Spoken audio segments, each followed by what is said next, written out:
৭২-এর সংবিধান ছিল বাংলাদেশের মুক্তিযুদ্ধকে, বাংলাদেশের স্বাধীনতা সংগ্রামের আকাঙ্ক্ষাকে নষ্ট করে দিয়ে মুজিববাদী সংবিধান প্রতিষ্ঠা করার চক্রান্ত।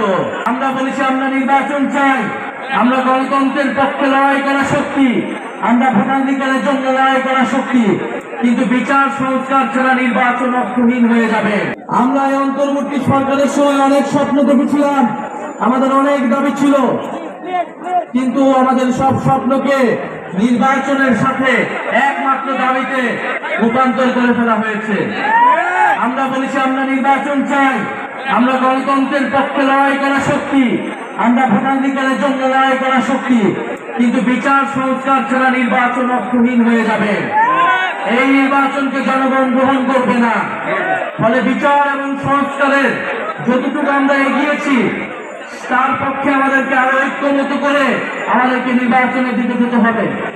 আমরা বলেছি আমাদের একটি নতুন সংবিধান প্রয়োজন, যেই সংবিধানে বাংলাদেশের মানুষের মানবাধিকারের কথা লেখা থাকবে, বাংলাদেশের যে ঐতিহাসিক লড়াই 1947 সালের আজাদীর লড়াই, 1971-এর স্বাধীনতা সংগ্রাম এবং 24-এর গণ অভ্যুত্থানের স্বীকৃতি দেওয়া থাকবে, এবং এই সংবিধানে সকল জাতি ধর্ম সকলের সমান অধিকার নিশ্চিত করা হবে।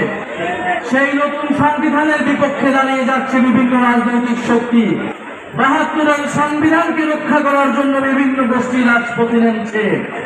৭২-এর সংবিধান ছিল বাংলাদেশের মুক্তিযুদ্ধকে, বাংলাদেশের স্বাধীনতা সংগ্রামের আকাঙ্ক্ষাকে নষ্ট করে দিয়ে মুজিববাদী সংবিধান প্রতিষ্ঠা করার চক্রান্ত।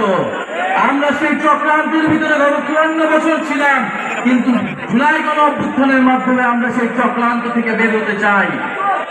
প্রিয় সংগ্রামী মৌলভীবাজারবাসী, আমরা জানি মৌলভীবাজারে বাংলাদেশের সর্বাধিক চা বাগান রয়েছে, বাংলাদেশের তেল গ্যাস ক্ষেত্র রয়েছে, বাংলাদেশের খনিজ সম্পদ রয়েছে। এই বৃহত্তর সিলেট অঞ্চলে মৌলভীবাজার অত্যন্ত গুরুত্বপূর্ণ এলাকা, কিন্তু এই মৌলভীবাজারের যে জাতীয় সম্পদ রয়েছে সেই সম্পদের সুষ্ঠু ব্যবহার আমরা কখনো করতে পারি নাই।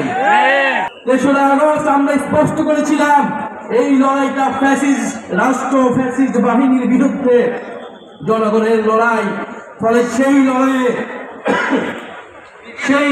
জনগণের পক্ষে যারা ছিল তারা বাংলাদেশের স্বাধীনতার জন্য, মুক্তির জন্য লড়াই করেছিল। যারা শেখ হাসিনার পক্ষের শহর পুলিশরা ছিল, যে সকল সন্ত্রাসী বাহিনী ছিল, তারা ফ্যাসিস্ট বাহিনী হিসেবে, দোষর হিসেবে সাব্যস্ত হয়েছিল। প্রিয় সংগ্রামী বন্ধুগণ, আমরা জানি মৌলভীবাজার একটি সীমান্তবর্তী জেলা, আপনাদের সাথে আসাম ত্রিপুরার সীমান্ত রয়েছে।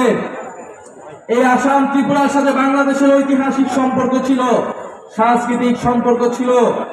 আমরা জানি আসামে দীর্ঘদিন ধরে বাঙালি বিরোধী আন্দোলন চলছে। আসামে বাঙালি জাতিগোষ্ঠীকে, মুসলমান এবং হিন্দুদেরকে বাংলাদেশি সাব্যস্ত করে সেখানে তাদের নাগরিকত্ব কেড়ে নেওয়া হচ্ছে। আমরা কয়েক বছর আগে এই হিন্দুত্ববাদী মোদী দেখেছি এনআরসি আইনের মাধ্যমে আসামের মুসলমানদেরকে দ্বিতীয় শ্রেণীর নাগরিকে পরিণত করেছে।